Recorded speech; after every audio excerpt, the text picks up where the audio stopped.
Hey, it's good to see you today. My name is Philip Thomas, pastor of Journey here in Elgin, Texas, and welcome to our journey through Scripture. Hope that are ready to continue looking through Scripture in a chronological order as we're making our way through the Gospels during this time. So today we're going to be looking in Matthew chapters 8 and 9, Mark chapters 4 and 5, and Luke chapter 8. So the main stories that we're going to see here are the story of Jesus calming the sea, and then also the story of Jesus healing demon possessed individual. So I think it's important to kind of see the differences. There's a little bit of differences here, but they're also very similar.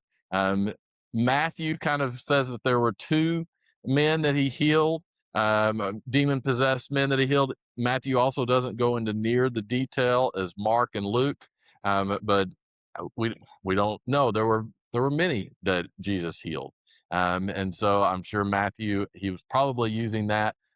People will say because Matthew is directly connecting and drawing from the Old Testament. And so there was an importance of having two people witness something happening.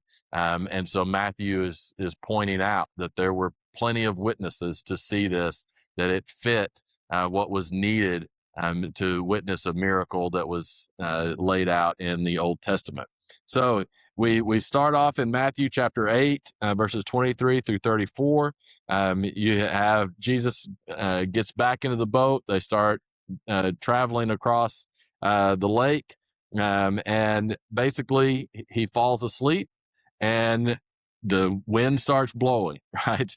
And I love what it says here. It says, but he was asleep. Verse 25. Then his disciples came to him and awoke him, saying, "Lord, save us, we are perishing." But he said to them, "Why are you fearful, O you of little faith?" He then arose, rebuked the winds and the sea. There was great calm.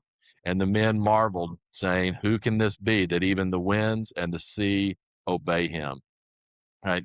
So, I mean, the disciples have been seeing amazing miracles, but this is something different. I mean, it's not just healing someone who is blind, as amazing as that is.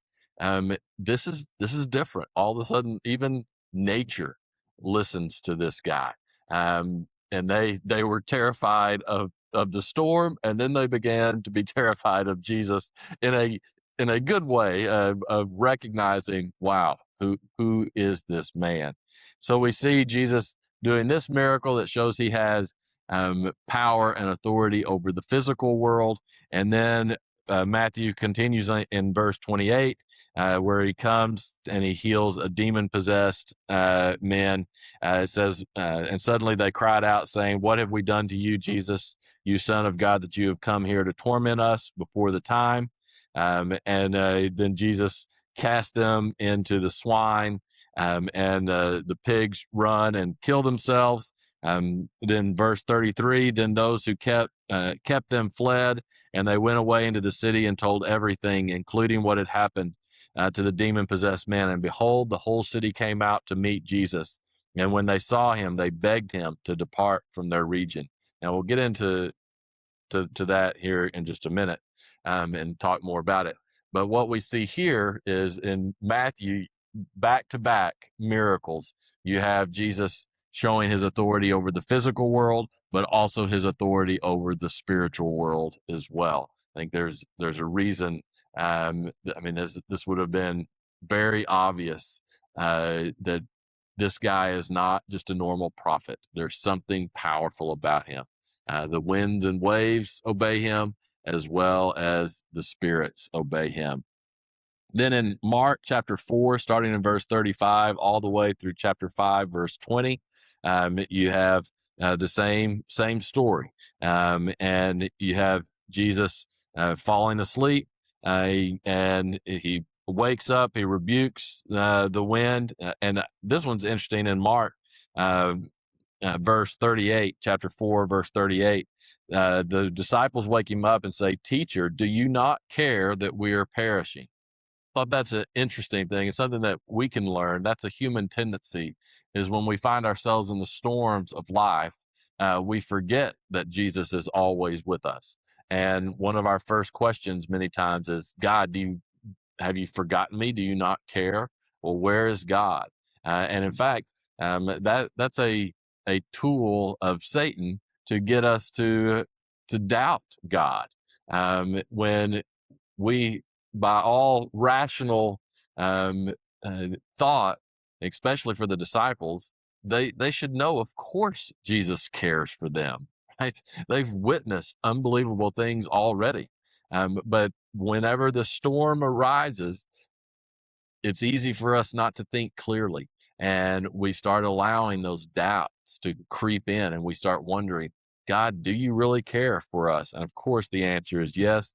I love that Jesus just gets up here in Mark, and he just says, peace, be still.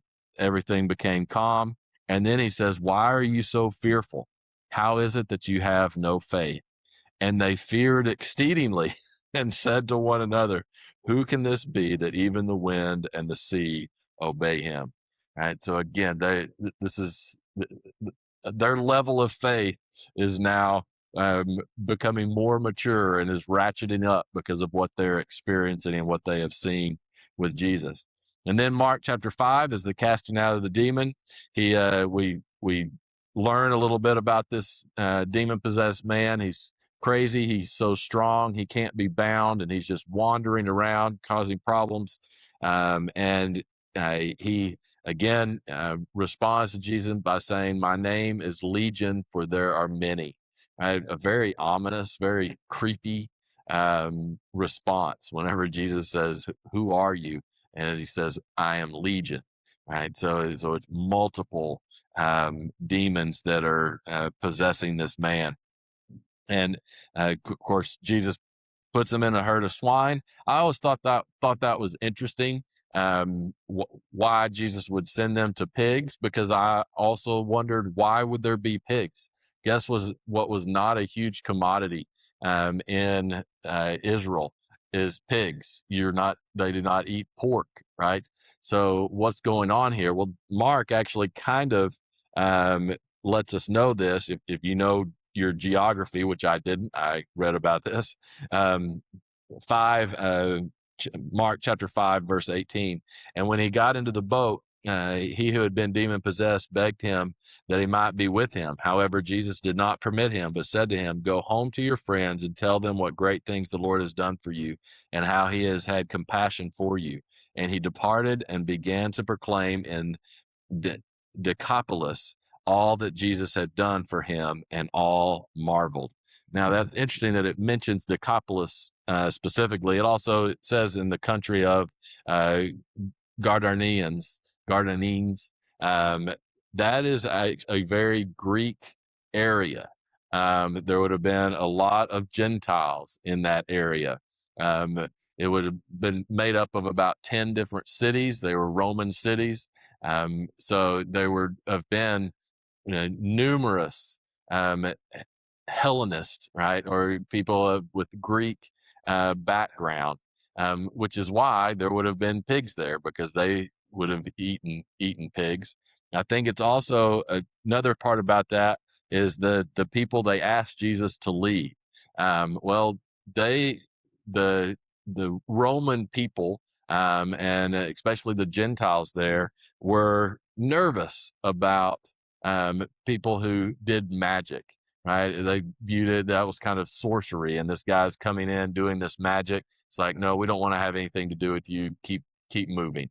And that's kind of the feeling that you get. They see this amazing thing, and they're just like, we don't know who you are. Just move on. And so that kind of fits in this area. And again, of course, Jesus has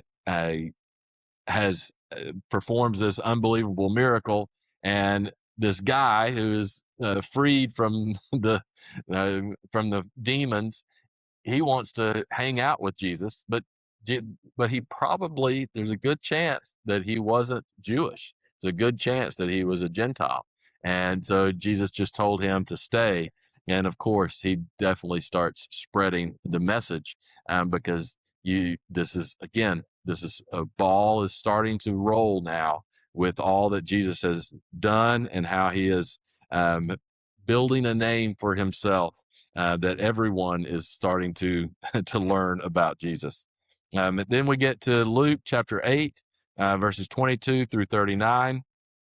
Um, Again, same story. Jesus calming the seas, and then the last part of that chapter of chapter 8 is Jesus uh, healing the demon possessed man. Sorry, I got a little distracted there. Um, but then want to go ahead and read into Matthew chapter 9, Mark chapter 5, and Luke chapter 8. The next one is Jesus's two more miracles that kind of go hand in hand. The healing of Jairus's daughter who died, and the healing of the woman who had been bleeding for 12 years. And this is, you can read through those different passages, very similar in all three accounts. What you have is Jairus, who worked at the synagogue, who his only daughter is very sick and ill. So he comes and asks Jesus, which is a pretty big deal because he's works for the synagogue. So he works for the religious leaders. The fact that he's going to Jesus and asking him is actually shows his faith, because it's going to probably put him at odds with some of the religious leaders. But he knows he is desperate, and he is calling out, and he believes that Jesus can heal his daughter. And so then they start going through the crowds, because again, the crowds have gathered, right? This ball is now rolling. People know who Jesus is. And they're trying to get to Jairus's house.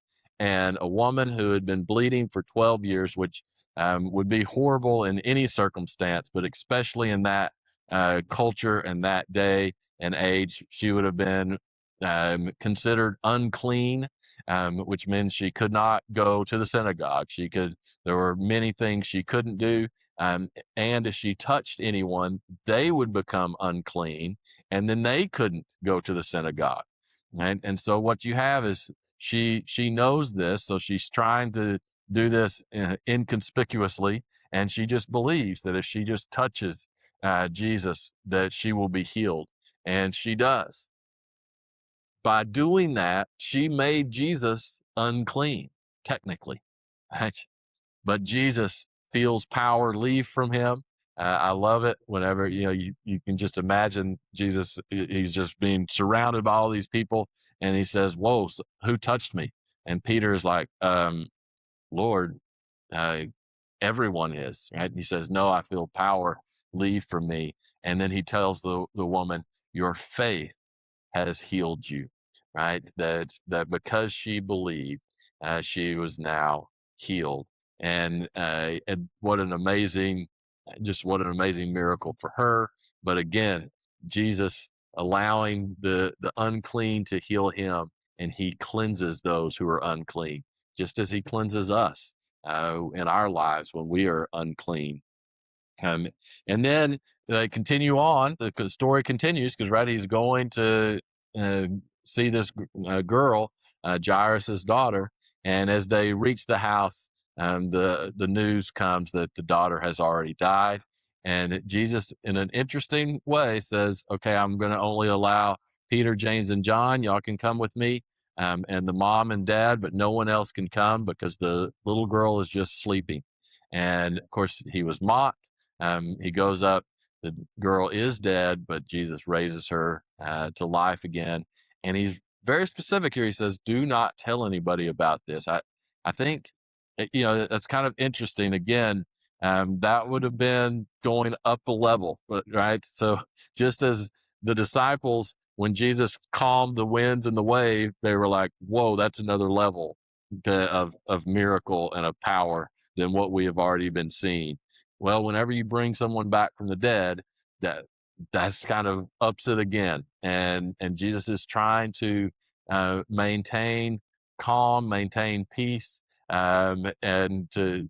It's a dicey situation, right? There's real things going on here. The Romans are watching Jesus, the religious leaders are watching Jesus, and Jesus is aware of that. And so he wants to be very careful. But it's becoming very obvious. There's something about Jesus. All right. So we'll stop there and we'll keep going on Thursday. Read Matthew chapter 13, Mark chapter 6, also Matthew, the end of chapter 9, all of chapter 10, and just the first part of chapter 11, and then John chapter 5. So that's Matthew, the very end of Matthew 13, Mark 6, Matthew chapters, the end of chapter 9, 10, and the first of 11, Luke chapter 9, and John chapter 5. All right, so we will continue and we will see you on